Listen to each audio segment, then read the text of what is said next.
Eu não te conheço, não sei quem você é, nunca conversei com você, mas eu tenho certeza que se você perdeu dinheiro no mercado financeiro é por conta de um dos comportamentos que eu vou falar aqui hoje.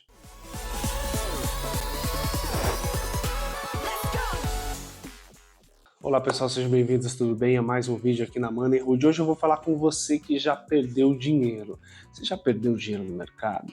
Você já perdeu dinheiro na vida, de qualquer forma, em algum investimento, não necessariamente no mercado de ações, mas algum investimento que você já fez? Já, né? Não se preocupa, isso já aconteceu comigo também, já aconteceu com todo mundo que já arriscou, que já tentou fazer alguma coisa diferente, investir de alguma forma para ter algum retorno que não das formas mais tradicionais. É lógico, existe o jeito certo e o jeito errado de fazer isso. E o que nós temos em comum, além de ter perdido dinheiro, não é o fato da gente não ter analisado bem uma ação, ou o fato da gente não conhecer bem aonde a gente estava investindo. Muito provavelmente você perdeu dinheiro, assim como eu já perdi dinheiro, por conta do nosso comportamento, da forma como a gente lida com as nossas emoções quando a gente entra no investimento. Hoje nós vamos falar sobre finanças comportamentais. Cara, como isso é um troço importante pra caramba, cara. Se assim como eu, você seguir esse caminho de aprender mais sobre investimentos, a investir melhor, a ter uma relação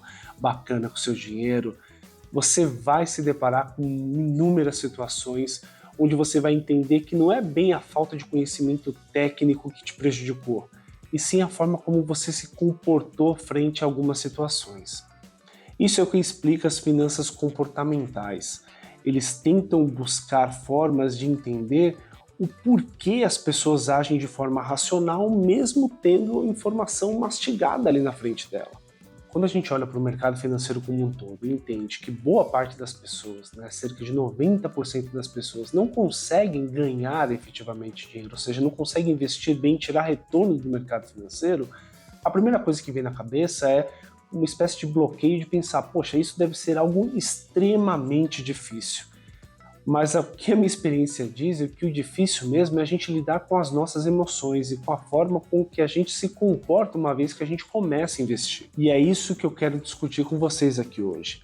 Os vieses, as formas de pensar e os erros que foram identificados pelas finanças comportamentais. E eu vou dividir esse tópico em dois vídeos. Então esse é o primeiro vídeo falando das finanças comportamentais e depois vai ter um segundo vídeo com o restante dos vieses que eu vou discutir com vocês. Os vieses ou as heurísticas de julgamento, como são chamados pelas finanças comportamentais, são comportamentos e vieses que foram observados através de pesquisas e que a gente consegue ver com muita facilidade aqui no mercado financeiro. E eu já vou começar pelo primeiro viés, que é o viés da ancoragem. O viés da ancoragem é quando você se baseia de forma irracional em algum número, em algum ponto, para que você tome uma decisão. Por exemplo, você enxerga uma oportunidade no mercado. Poxa, tem uma ação que está custando R$ 1 e eu fiz uma análise e acredito que ela possa chegar a R$ 1,50. E aí você ancora esse valor de R$ 1,50. Você compra a ação a R$ 1 e você fica ali esperando ela chegar em R$ 1,50. E aí as coisas mudam, muda presidente, muda economia, muda tudo e você está ali, ancorado, esperando chegar naquele 1,50. Por quê? Porque você botou aquele 1,50, vai ser, você está jogando pro universo, você está todo dia indo dormir falando 1,50, 1,50, 1,50, 1,50. E o que acontece? Não chega no 1,50, né? Ela cai, você perde mais dinheiro, e aí você desiste, ou não desiste, continua acreditando ali no 1,50. Esse é um fenômeno das finanças comportamentais que eles descrevem como ancoragem. Quando você pode até ter se baseado em algo de concreto para que você tenha algum tipo de meta, algum tipo de alvo para que você alcance, mas você fica fixo naquele ponto, descartando qualquer outro tipo de elemento que pode te levar a pensar o contrário ou mudar sua estratégia. Isso é extremamente comum, isso já aconteceu comigo, eu diria que esse é um dos mais clássicos, né, comportamentos descritos pelas finanças comportamentais que acometem pessoas que acabam perdendo dinheiro justamente por se ancorar, se fixar em valores que ao longo do tempo deixam de ser realistas. Um outro viés também bastante presente na vida dos investidores é o viés da representatividade, que significa você basear tudo aquilo que você espera de uma empresa somente nos dados passados, nos dados históricos. A gente sabe o quão importante é você analisar os dados históricos, os dados passados de uma empresa, para que você entenda como vem sendo a gestão dessa empresa e para que você possa formular o que você espera que seja uma perspectiva futura para ela e saber se é um bom negócio ou não. Agora, quando você se baseia unicamente no passado, esperando que os resultados sigam se repetindo, sem fazer o devido acompanhamento e sem verificar se as mesmas condições que permitiram essa empresa ter determinado resultado ainda continuam para que ela continue tendo resultados de forma constante, faz com que você coloque os pés pelas mãos. Por exemplo, nesse último ano e meio, 2 anos, a Petrobras se tornou a maior pagadora de dividendos do mundo. O viés da representatividade aqui seria eu simplesmente analisar essa última informação, a Petrobras foi a maior pagadora de dividendos do mundo, e falar, vou investir na Petrobras porque ela sempre vai ser a maior pagadora de dividendos do mundo. Ou seja, você utilizou de uma informação de algo que aconteceu no passado, sem se preocupar se existe como a Petrobras continuar sendo a maior pagadora de dividendos nos próximos anos. Então as pessoas que utilizam apenas dados passados e não se preocupam como o cenário pode mudar, são essas pessoas afetadas pelo viés da representatividade. Um outro viés é o da disponibilidade. E não tem a ver com disponibilidade de compra ou venda, mas sim de disponibilidade da informação mais recente que você tem com respeito a algum tipo de investimento.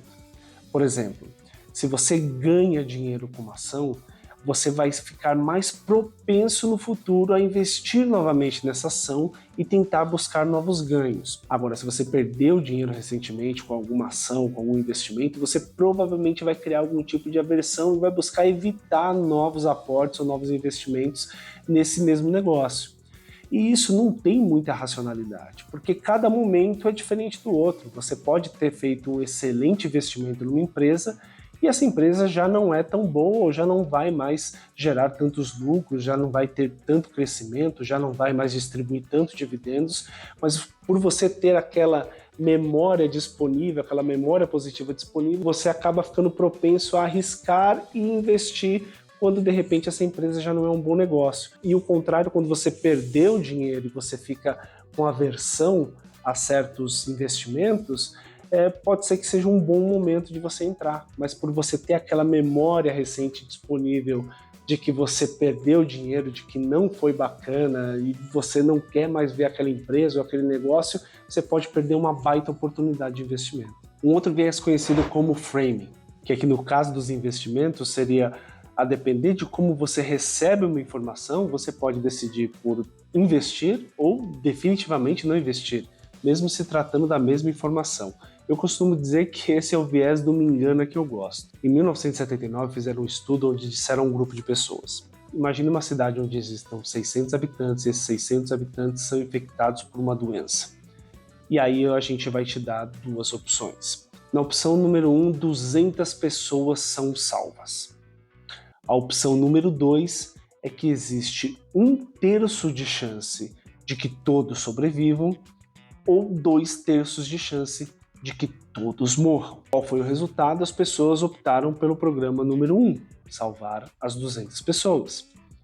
E aí eles pegaram um outro grupo de pessoas e passaram a seguinte informação: temos uma cidade com 600 pessoas, foram infectadas por uma doença, e aí vocês têm duas opções.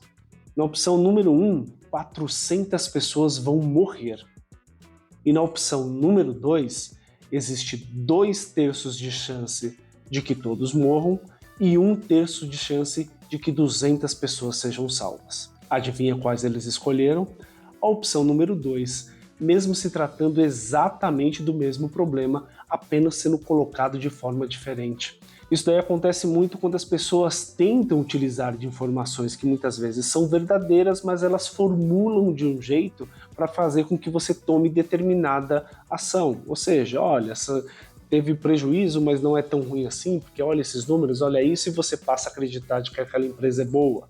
Ou então, olha, essa empresa está caminhando bem, mas eu vejo algumas coisas que não estão tão bem, e ele começa a formatar aquela informação para que você tome uma decisão, de repente, de não investir.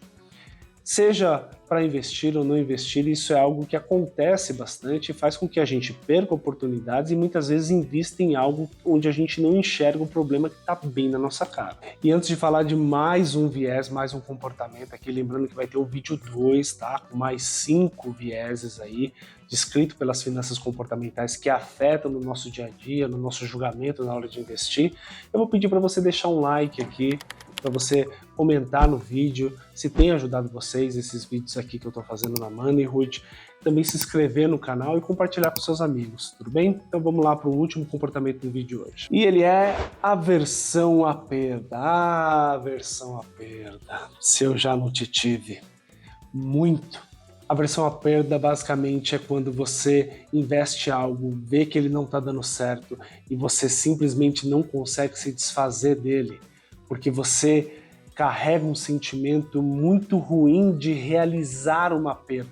Realizar uma perda a gente chama quando a gente entende que a gente fez uma jogada que não deu certo, que a gente fez um investimento que não deu certo e a gente encerra esse investimento assumindo toda a perda que ele gerou. Então você realizou a perda. Quando você compra uma ação, por exemplo, e ela está desvalorizando, embora você esteja perdendo dinheiro, como você ainda não vendeu essa ação, você não realizou a perda dessa ação, porque você ainda está com alguma expectativa de que essa ação vai vir a melhorar. E o problema de algumas pessoas é que todos os investimentos que elas perdem, elas acabam não se desfazendo. Elas se agarram a esses investimentos, não se desfazem porque elas não querem realizar essa perda, elas não querem tornar essa perda realmente algo real, ou seja, perder dinheiro. Elas ficam sempre nessa esperança de não, eu estou perdendo dinheiro, mas daqui a pouco vai subir, daqui a pouco vai dar tudo certo. E aí o que acontece muitas vezes é que esses papéis eles se deterioram cada vez mais e as perdas ficam cada vez mais significativas. Tem um pouco a ver, eu creio, com o ego das pessoas, ou seja, as pessoas têm dificuldade de falar, poxa, errei, fiz uma avaliação, não deu certo, afinal de contas, nós não temos bola de cristal, a gente não tem como adivinhar o futuro. A gente faz o melhor com as análises que a gente tem em mãos, mas tudo pode acontecer. Vide aí o caso, por exemplo, das lojas americanas. Não tem como você saber quando uma bomba dessa vai acontecer. E aí não adianta você ficar com papel, com investimento na mão, simplesmente porque você está perdendo, imaginando, não, uma hora volta, ou enfim, você acaba apelando para a irracionalidade. E aí você fica com um prejuízo imenso com o potencial de torná-lo ele ainda maior. É isso, pessoal, pelo vídeo de hoje. Fique ligado para o vídeo 2, a parte 2 de finanças comportamentais. Mas por hoje é só, espero que vocês tenham gostado. Mais uma vez, deem um like, compartilhe, se inscreve. Até a próxima. Tchau, tchau.